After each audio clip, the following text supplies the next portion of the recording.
Taste the Daily. டெல்லியில் இன்று ஒரே நாளில் குடியுரிமை திருத்த சட்டத்தின் மூலம் 300 பேருக்கு இந்திய குடியுரிமை வழங்கப்பட்டுள்ளது. மத்திய உள்துறை அமைச்சர் அமித் ஷா தகவல்.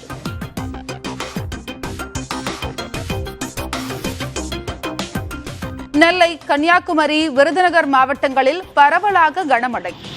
விருதுநகர் மாவட்டத்தில் மிக கனமழை பெய்ய வாய்ப்புள்ளதாக தகவல்.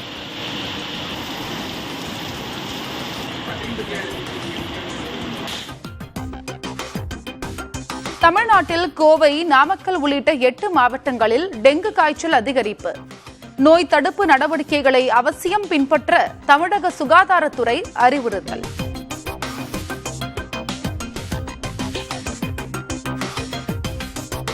உடுமலைப்பேட்டை சிறுமி வன்கொடுமை வழக்கில் சாதிய வன்கொடுமை தடுப்பு பிரிவின் கீழ் வழக்கு பதிவு.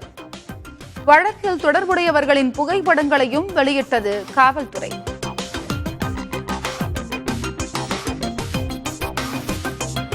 சென்னை மதுரவாயலில் காணாமல் போன 2 குழந்தைகள் 1 மணி நேரத்தில் மீட்பு.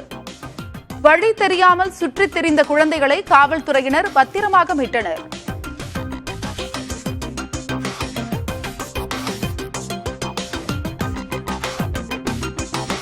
யூடியூபர் சவுக்கு சங்கர் மீது மகளிர் ஆணையத்தில் குவியும் புகார்கள்.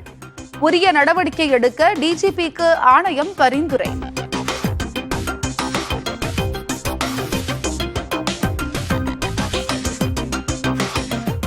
சென்னையிலிருந்து நெல்லை சென்ற அரசு விரைவு பேருந்தில் துப்பாக்கி, கத்தி உள்ளிட்ட ஆயுதங்கள் பறிமுதல். ஓட்டுநர், நடத்துனர் அளித்த தகவலின் பேரில் ஆயுதங்களை பறிமுதல் செய்து காவல்துறை விசாரணை.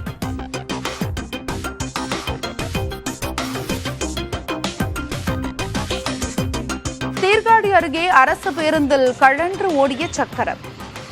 ஓட்டுநர் சாமர்த்தியமாக பேருந்தை நிறுத்தியதால் உயிர் தப்பிய பயணிகள்.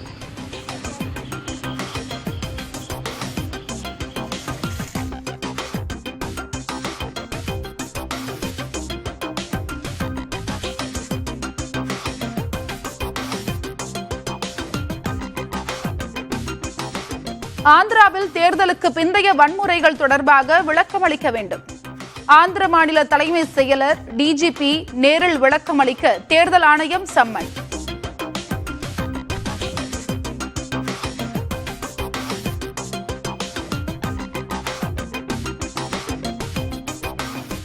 இந்தியாவின் ஏற்றுமதி மதிப்பு கடந்த மாதம் 2,90,000 கோடி ரூபாயாக அதிகரிப்பு. மத்திய வர்த்தக அமைச்சகம் தகவல்.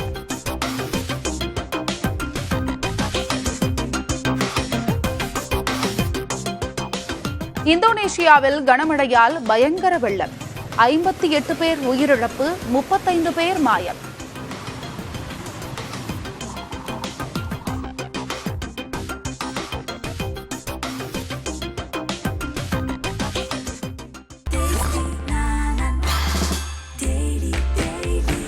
Taste the Daily.